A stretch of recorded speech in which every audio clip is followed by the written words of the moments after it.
Mari kita berdoa. Bismil abi wal ibni wa rohel kudus al ilahu wahid abana lazi fis samawat liyataqaddas ismuka liyati malakutuka litakun masyiatuka kama fis samai kazalika alal ard. Kami datang di hadapan-Mu mengucap syukur buat kasih-Mu, anugerah-Mu yang telah membawa kami sampai pada hari ini, Minggu 17 Desember 2023. Kami akan baca dan renungkan firman-Mu, mengurapi kami semua, membuka hati pikiran kami.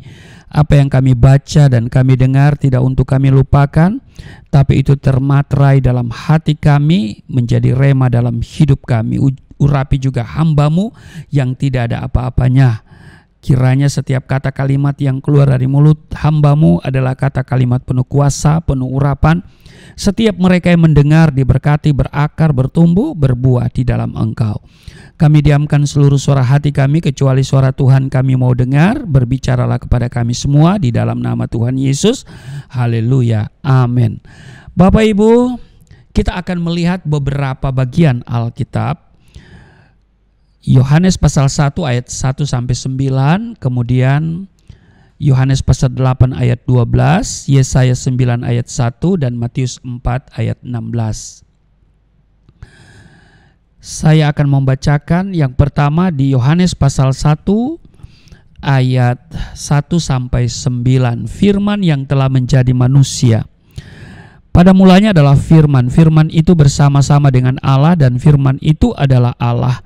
Ia pada mulanya bersama-sama dengan Allah, segala sesuatu dijadikan oleh Dia dan tanpa Dia tidak ada satupun yang telah jadi dari segala yang telah dijadikan.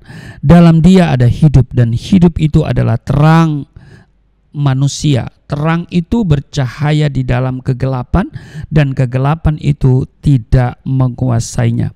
Datanglah seorang yang diutus Allah, namanya Yohanes. Ia datang sebagai saksi untuk memberi kesaksian tentang terang itu, supaya oleh dia semua orang menjadi percaya.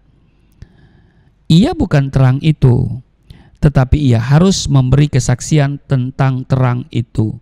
Terang yang sesungguhnya yang menerangi setiap orang sedang datang ke dalam dunia. Yohanes pasal 8 ayat 12, maka Yesus berkata pula kepada orang banyak, katanya, akulah terang dunia, barang siapa mengikut aku, ia tidak akan berjalan dalam kegelapan, melainkan ia akan mempunyai terang hidup. Kemudian di Yesaya pasalnya yang ke-9 ayat 1, bangsa yang berjalan di dalam kegelapan telah melihat terang yang besar. Mereka yang diam di negeri kekelaman, atasnya terang telah bersinar. Kemudian yang terakhir Matius pasal 4 ayat yang ke-16, bangsa yang diam dalam kegelapan telah melihat terang yang besar, dan bagi mereka yang diam di negeri yang dinaungi maut telah terbit terang. Nah, Bapak Ibu, kalau kita perhatikan dalam Yesaya pasal 9 ayat 1, di sana sang nabi menubuatkan tentang kedatangan sang Mesias yang dikaitkan dengan datangnya terang. Kemudian dalam Matius pasal 4 ayat 16, Tuhan Yesus menegaskan bahwa melalui kehidupan dan pelayanannya nubuat itu telah digenapi. Dalam Alkitab, kata terang pertama-tama merujuk pada benda-benda penerang seperti matahari, bintang-bintang dan bulan yang diciptakan Tuhan. Jadi Bapak Ibu, kekristenan kontras dengan agama-agama kafir yang menyembah benda-benda penerang layaknya sebagai dewa mereka. Kedua, terang terutama dipakai sebagai simbol bagi Allah. Dua ayat Alkitab yang penting tentang hal ini yang berhubungan dengan terang, kalau kita lihat di 1 Yohanes pasal 1 ayat 5, dan inilah berita yang telah kami dengar dari Dia dan yang kami sampaikan kepada kamu, Allah adalah terang dan di dalam Dia sama sekali tidak ada kegelapan. 1 Yohanes pasalnya yang pertama ayat yang kelima. Dan di Yakobus pasal 1 ayat 17 dikatakan begini, setiap pemberian yang baik dan setiap anugerah yang sempurna datangnya dari atas, diturunkan dari Bapa segala terang. Diturunkan dari segala terang, dari Bapa segala terang. Nah, jadi sebagaimana penegasan Alkitab bahwa Allah adalah kasih, ini memiliki pengertian bahwa Allah bukan hanya melakukan tindakan mengasihi, tetapi bahwa kasih adalah esensi karakter Allah. Semua tindakannya dicirikan kasih. Maka penegasan bahwa Allah adalah terang seperti di Yohanes 1 ayat 5. Dan inilah berita yang telah kami dengar dari Dia dan yang kami sampaikan kepada kamu, Allah adalah terang dan di dalam Dia sama sekali tidak ada kegelapan. Ini menegaskan bahwa seluruh pribadi dan karakter Allah dicirikan dengan terang. Ini merupakan penyangkalan terhadap semua pikiran yang menyalahkan Allah atas penderitaan yang mereka alami. Ya kan? Sebab di Yakobus 1 ayat 17 diberi ketegasan, setiap pemberian yang baik dan setiap anugerah yang sempurna datangnya dari atas, diturunkan dari Bapa segala terang. Allah adalah terang mempunyai arti positif bahwa Dia adalah sumber kehidupan dan berkat, sumber kebenaran dan kekudusan, sumber kebajikan, dan semua itu Bapak Ibu kontras dengan iblis yang adalah sumber kejahatan, sumber kematian, dan juga sumber penderitaan. Kristus datang bukan sekedar membawa terang, tapi Dia adalah terang itu sendiri. Haleluya, amin. Hari ini kita akan merenungkan paling tidak ada 3 hal yang berkaitan dengan Yesus Kristus sebagai terang yang sejati. Yaitu yang pertama, pertanyaannya adalah, apa artinya Yesus Kristus sebagai terang? Ini perlu kita selesaikan ya. Apa artinya Yesus Kristus sebagai terang? Bapak Ibu, Tuhan Yesus mau menegaskan bahwa Dia yang berfirman adalah Allah yang hadir sebagai terang untuk memberkati umatnya. Tuhan Yesus adalah terang sejati. Dia datang membawa anugerah ilahi, yakni pengampunan, keselamatan, hidup kekal, dan sukacita kekal bagi dunia yang gelap ini. Dia adalah Allah yang berinkarnasi. Dia datang ke dalam dunia untuk mengubahkan hidup manusia yang berada dalam kegelapan, yang berada dalam kekelaman, dengan terangnya yang sejati. Maka terang yang sesungguhnya, ya kan, seperti yang dinyatakan di Yohanes 1 ayat 9 itu berasal dari Dia. Nah, saudara, terang yang sesungguhnya dalam bahasa Yunani ya, kalau kita perhatikan, yakni topos to aletinon, di mana kata aletinon berarti setia, murni, dan sejati. Yesus Kristus adalah terang sejati dan Dia datang menerangi manusia, dan itu berarti hancurnya, lenyapnya kegelapan. Amin. Ya, makanya kalau kita merayakan Natal, malam kudus, kita nyalakan lilin, lampu dimatikan, ya kan?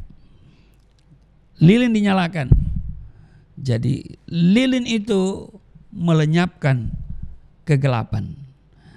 Tuhan Yesus menegaskan bahwa Dia adalah Allah yang berinkarnasi.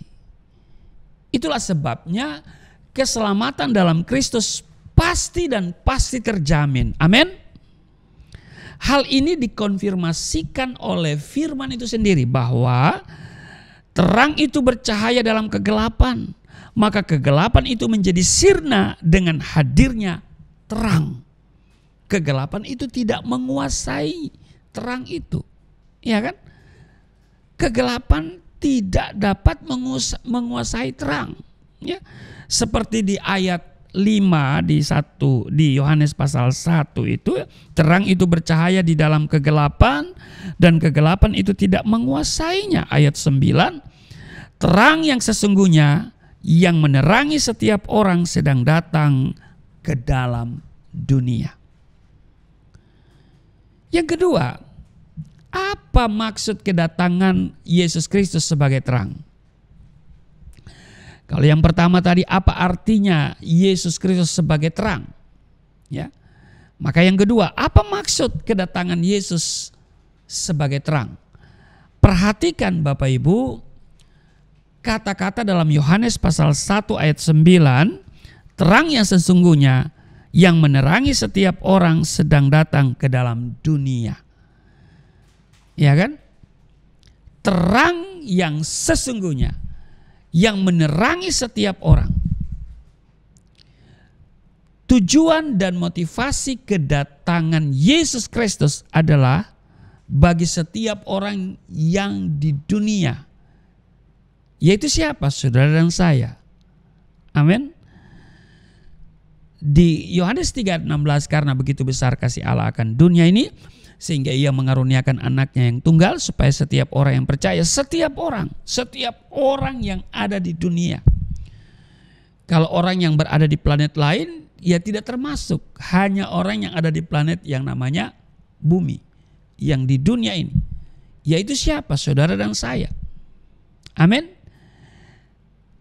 Nah, pertanyaannya adalah, siapakah kita manusia yang berdosa ini sehingga Kristus Tuhan yang dari surga mulia itu mau datang ke dalam dunia untuk kita semua? Manusia telah melawan Tuhan, ya kan? Manusia seharusnya dibuang dalam kegelapan dan kematian kekal. Namun, dengar baik, yang menarik, Tuhan Yesus, terang yang sejati itu, datang dan menerangi setiap kita. Amin. Kalau saudara perhatikan, ada satu film, ya, The Lord of the Ring. Dikisahkan seorang yang hidup dalam kegelapan dan sekian lama dikuasai oleh kekuatan cincin itu, sehingga ia berubah menjadi makhluk yang buruk dan menjijikan. Nah Bapak Ibu, keadaan yang mengerikan dan mengenaskan ini merupakan gambaran setiap kita yang berada dalam kegelapan dosa.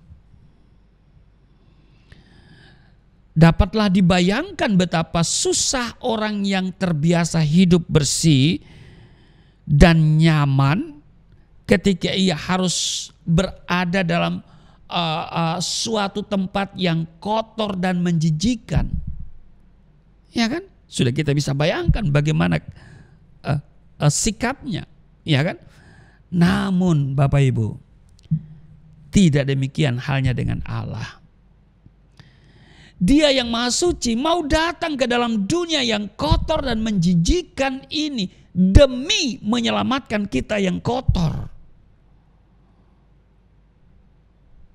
Ini mau menyatakan betapa Kristus sangat mengasihi kita. Amin. Perhatikan Bapak Ibu, bukan karena kepandaian, kecantikan atau kekayaan yang ada pada kita, lalu kita menjadi berharga. Bukan. Kita menjadi makhluk yang sangat berharga Karena satu hal, yakni karena kita dikasihi Allah, titik. Allah yang kudus dan sempurna mau menerima saudara dan saya yang berdosa. Dia tinggalkan surga mulia dan tinggal di bumi bersama dengan kita yang menderita. Maka itu merupakan suatu keajaiban. Amin. Jadi untuk melepaskan kita dari dosa dan maut, itulah yang menjadi motivasi kedatangan Allah ke dunia. Kristus datang bukan untuk memelihara kerusakan moral manusia berdosa. Tidak, Bapak Ibu. Dia datang untuk memberikan terang pada manusia yang berada dalam kegelapan dan menyelamatkan kita dari lumpur dosa yang menjijikkan. Seperti lilin, dia membiarkan dirinya untuk dibakar dan meleleh sampai habis untuk memberikan terangnya pada kita. Tuhan tidak pernah menolak orang yang berdosa yang mau datang kepadanya dan bertobat. Dia tidak akan pernah menolak. Karena dia tidak melihat engkau di masa lalu. Dia melihat engkau saat ini. Apakah hatimu terbuka untuknya? Dan jika engkau datang kepadanya, dosamu merah seperti kirmizi akan menjadi putih seperti salju. Karena itu biarlah sebagai orang yang telah diselamatkan, kita mau mengabarkan berita sukacita sehingga setiap orang berdosa dapat diselamatkan. Amin. Yang berikut, apa yang Yesus lakukan bagi kita dan berkat apa yang Dia karuniakan? Saudara, Bapak Ibu, jemaat yang diberkati oleh Tuhan Yesus, yang pertama, Dia datang untuk melepaskan kita dari kuasa kegelapan untuk dibawa masuk ke dalam kerajaan terang. Ketika terang datang bersinar di dalam gelap, maka kegelapan itu menjadi sirna.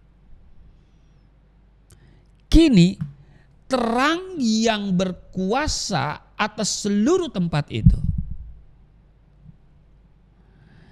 Jauh sebelumnya Allah telah menubuatkan bahwa keturunan dari perempuan ini akan menghancurkan si iblis.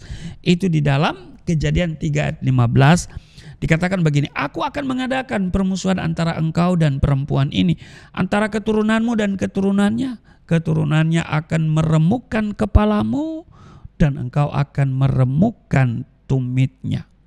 Dan Bapak Ibu, nubuat ini digenapi dalam diri Kristus Yesus. Ibrani 2 ayat 14 dan 15 menulis begini, karena anak-anak itu adalah anak-anak dari darah dan daging, maka ia juga menjadi sama dengan mereka dan mendapat bagian dalam keadaan mereka, supaya oleh kematiannya ia memusnahkan dia, yaitu iblis yang berkuasa atas maut. Ayat 15, dan supaya dengan jalan demikian ia membebaskan mereka yang seumur hidupnya berada dalam perhambaan oleh karena takutnya kepada maut. Perhatikan Bapak Ibu, Allah dan iblis tidaklah setara. Allah dan iblis tidak setara karena iblis itu mau menyamai Allah. Dia sebenarnya malaikat yang kemudian mau menyamai Allah, tapi kemudian dilempar dari surga. Nah, saya mau memberi ketegasan bahwa Allah lebih besar dari iblis. Amin. Iblis adalah ciptaan yang memberontak kepada Allah. Kristus datang, maka kuasa setan itu hancur. Iya kan? Sebab begini Bapak Ibu, ada yang mengatakan begini, saya pernah mendengar adalah di dalam ada bahkan seorang hamba Tuhan, ya, berpendapat yang menurut saya kurang tepat. Kalau bilang salah bisa juga ya, tapi bahasa halusnya kurang tepat dan tidak sesuai dengan Alkitab. Dia berkata begini, bahwa di dunia ini ada dua kekuatan besar. Pernah saudara dengar begitu? Ada dua kekuatan besar di dunia ini, yaitu baik dan jahat yang terus berperang tanpa akhir. Benarkah pendapat itu? Menurut saya sekilas, ya kalau Bapak Ibu tidak kritis, ya itu bisa Bapak Ibu bisa bilang oh benar. Mungkin Bapak Ibu berkata amin. Ya. Kalau dia berkata, Bapak Ibu, di dunia ini ada kekuatan besar, yaitu baik dan jahat yang terus berperang tanpa akhir. Saudara, ini pendapat yang menurut saya ya tidak tepat, tidak sesuai Alkitab, keliru bin salah, boleh dikatakan begitu ya. Sebab kekristenan menegaskan Allah adalah sumber kebaikan. Namun ciptaan itu melawan Allah dan dunia pun menjadi rusak. Namun Allah datang dan menghancurkan kuasa iblis dan memenuhi semua tuntutan Allah yang adil bagi pengampunan kita. Maka Allah telah menyelamatkan kita. Jadi di dunia ini hanya ada satu kekuatan besar, yaitu Tuhan. Ya. Bukan ada dua kekuatan, yaitu baik dan jahat. Iblis itu tidak berkuasa, kuasanya itu tidak besar. Ya. Jadi Allah adalah sumber kebaikan. Ya. Dan Allah datang ke dalam dunia dalam bentuk manusia. Untuk apa? Untuk memperbaiki keadaan manusia yang sudah rusak karena dosa. Maka iblis tidak berkuasa, ya kan? Jadi kehancuran iblis di sini haruslah dimengerti dalam konteks keselamatan. Sebab apalah artinya Bapak Ibu? Tuhan menghancurkan iblis kalau manusia tidak diselamatkan. Satu-satunya cara supaya manusia diselamatkan adalah Allah harus menjadi manusia. Ia telah menjalani kehidupan yang sempurna sehingga melalui kematiannya kita dapat diterima kembali sebagai orang-orang yang dibenarkan Allah. Sungguh merupakan suatu sukacita, sebab sekarang kita tidak lagi menjadi milik iblis, tetapi menjadi milik Allah. Amin. Efesus pasal 1 ayat 14 sudah bisa baca itu. Betapa sengsaranya seorang yang hidup dalam kuasa kegelapan, dibelenggu oleh kuasa iblis, hidupnya selalu dibayang-bayangi dengan ketakutan dan kengerian yang berkepanjangan. Tapi puji Tuhan,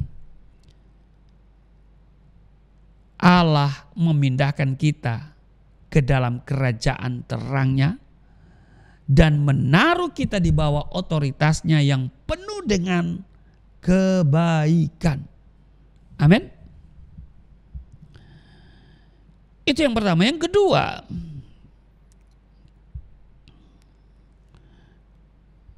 kedua, dia melepaskan kita dari hukuman maut dan memberikan hidup yang kekal. Amin. Sebelum terang itu datang, manusia berada dalam kegelapan. Ketika membandingkan dengan Yesaya pasalnya yang ke-9 ayat 1. Dan lalu kita bandingkan itu dengan Matius pasal 4 ayat 16. Ya kan? Jelas di sana bahwa kegelapan itu adalah maut.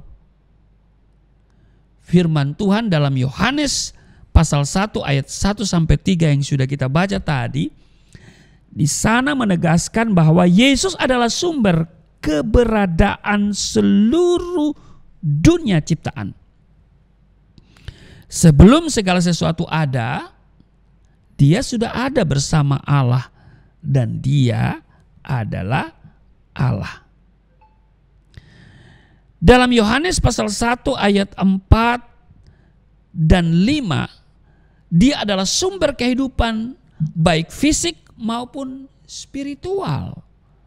Dalam dia ada hidup dan hidup itu adalah terang bagi manusia. Tuhan Yesus adalah sumber hidup. Dia memberikan nafas hidup. Dia menciptakan dan menopang segala sesuatu. Dunia ada dalam tangan Yesus. Ibrani pasal 1 kalau saudara baca di sana. Tuhan Yesus tidak hanya memberikan hidup fisik, bios, ya, tapi juga memberikan hidup yang kekal, hidup yang rohani, zoe. Orang punya Yesus, dia memiliki dua hidup, bios dan zoe. Bios itu hidup yang bersemangat, hidup yang bergairah, lawan dari keputusasaan. Zoe itu hidup yang kekal, lawan dari kematian yang kekal. Hidup yang kekal hanya bisa diberikan oleh sang sumber hidup yang telah mengalahkan kematian. Dialah kebangkitan dan hidup. Barang siapa percaya kepadanya, ia memperoleh hidup kekal. Dan bagi mereka yang menolak dia, ia akan binasa kekal. Seorang yang telah memiliki hidup kekal berarti ia mempunyai terang hidup. Ia dimampukan untuk berjalan dalam terang keselamatan Tuhan.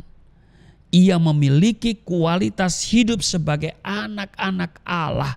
Ia juga memiliki kemampuan untuk hidup seturut dengan kehendak Allah dan dapat membuat keputusan moral untuk memilih yang benar. Hanya orang yang sudah dilahir barukan, ya, lahir baru, dibentuk ulang secara esensial, barulah ia mempunyai hati yang mengasihi Allah, yang senantiasa ingin melakukan kebenaran karena ia ingin menyenangkan Allah. Amin. Ingat, kita diselamatkan bukan untuk hidup berdosa, tetapi untuk hidup dalam kebenaran. Kita sudah diubah status kita dari orang berdosa menjadi orang benar, Roma pasal 3:24. Jadi kita sudah diselamatkan bukan lagi untuk hidup berdosa, tetapi untuk hidup dalam kebenaran. Hidup sesuai dengan statusmu sebagai orang-orang kudus, sebagai orang benar. Tuhan mengubahkan doing sekaligus being kita. Amin. Karakter kita, perbuatan kita adalah percuma kita melakukan tindakan kasih kalau kita bukan seorang yang mengasihi. Tuhan memberikan being yang baru, hidup rohani yang baru. Saat itulah kita menjadi anak-anak terang. Kita dimampukan dengan kualitas hidup yang berkenan kepada Tuhan. Perhatikan Bapak Ibu, seekor ulat setelah menjadi kupu-kupu, selanjutnya ia akan terus hidup sebagai kupu-kupu. Dia tidak akan kembali menjadi ulat. Ya kan? Dia terus mengalami perubahan hidup yang signifikan. Ya kan? Demikian juga halnya dengan seorang yang sudah dilahir barukan menjadi anak Allah. Ia harusnya hidup sebagai anak Allah. Biarlah sebagai anak-anak Tuhan yang sejati, hidup kita memancarkan terang Kristus itu. Amin. Sehingga kegelapan pun menjadi hilang. dunia dapat melihat Kristus yang sejati melalui hidup kita. Amin. Nah, yang ketiga, dia datang memberikan kebenaran. Amin. Yesus datang menyatakan kebenaran tentang Allah sejati. Kehendaknya dan keselamatannya. Tuhan Yesus adalah puncak dari seluruh pewahyuan Allah. Amin. Sebab hanya mereka yang mengenal anak baru mengenal Bapa. Ya kan? Kalau dia tidak mengenal anak, dia tidak akan mengenal Bapa.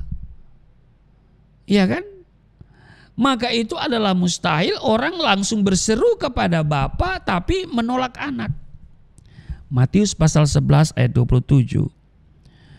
Semua telah diserahkan kepadaku, kata Yesus, oleh Bapakku. Dan tidak seorang pun mengenal anak selain Bapa. Dan tidak seorang pun mengenal Bapa selain anak. Dan orang yang kepadanya anak itu berkenan menyatakannya. Kristus adalah kebenaran sejati. Dia memberikan firman untuk menjadi pelita dan patokan hidup kita untuk berjalan dalam terang keselamatan Tuhan. Orang yang berjalan dalam kegelapan tidak tahu kemana ia akan pergi. Orang yang berjalan dalam kegelapan berbeda halnya dengan anak yang telah diterangi oleh terang ilahi. Kita tidak takut karena kita tahu tujuan hidup kita. Amin. Yohanes pasal 12:35 kata Yesus kepada mereka, hanya sedikit waktu lagi terang ada di antara kamu. Selama terang itu ada padamu, percayalah kepadanya supaya kegelapan jangan menguasai kamu. Barang siapa berjalan dalam kegelapan, ia tidak tahu kemana ia pergi. Namanya juga berjalan dalam kegelapan. Kita hanya meraba-raba. Iya kan? Coba saudara praktek. Berjalan. Ketika tiba-tiba mati lampu. Gelap. Yang pertama saudara buat apa? Reaksimu adalah teriak. Dan teriak itu teriak ketakutan. Bukan teriak sukacita. Iya kan? Lalu saudara melangkah ke kamar mandi. Saudara apa? Meraba-raba. Cari terang. Cari lilin. Iya kan? Saudara ingat lilin disimpan di mana? Saudara berjalan ke sana dengan meraba. Kadang-kadang salah. Bukan kadang-kadang salah, banyak kali salah. Karena apa? Gelap. Nah, kita tidak berjalan dalam kegelapan. Kita tidak sedang berjalan dalam kesesatan. Kita tidak berjalan dalam kebodohan dan kejahatan. Melainkan saudara saya memiliki hidup yang baru. Hidup yang mengikuti teladan Kristus. Biarlah kita senantiasa menjadikan Kristus sebagai Tuhan dan Juru Selamat kita dalam seluruh aspek hidup kita. Maka kita akan merasakan berjalan dalam terang Tuhan. Amin. Yang keempat, dia datang memberikan kepada saudara saya hidup yang berlimpah dengan kebaikan, berkat, sukacita, dan kemuliaan. Amin. Terang datang maka gelap sirna. Kegelapan adalah suatu kondisi kekelaman di mana orang hidup dalam kesuraman dan kebinasaan kekal. Dapatlah dibayangkan betapa sangat mengerikan orang yang hidup dalam kegelapan. Ia selalu dibayangi oleh ketakutan. Ia tidak pernah merasakan damai sejahtera. Hidup di dunia tidaklah mudah, Bapak Ibu. Banyak kesulitan, tantangan, dan penderitaan yang harus dihadapi. Bahkan karena begitu beratnya, ya, orang yang dibukakan akan realita ini menyatakan lebih baik aku tidak pernah dilahirkan. Ya kan? Tapi puji Tuhan, Dia datang melenyapkan kegelapan. Dia datang membawa anugerah keselamatan, sukacita dan damai sejahtera. Kita telah dipindahkan dan menjadi anak-anak terang. Kita sudah dipindahkan dari tempat yang gelap kepada terang yang ajaib. Anugerah Allah yang diberikan pada kita sungguh berlimpah. Kita tidak mungkin dapat menghitungnya. Tidak mungkin kita dapat menghitung berkat-berkat Tuhan. Anugerah Tuhan yang melimpah. Tiap hari kita dipimpin dan disertainya. Dia menghibur dan memberikan damai sejahtera ketika kita merasa takut. Dan masih banyak lagi. Sukacita sejati itu justru kita dapatkan dan rasakan ketika kita berjalan bersama Tuhan. Karena itu, bertobatlah dan percayalah kepada Yesus Kristus sebagai Tuhan dan Juru Selamat. Sekarang ini, hari ini, karena Alkitab mengatakan hari ini Kristus lahir, ya kan?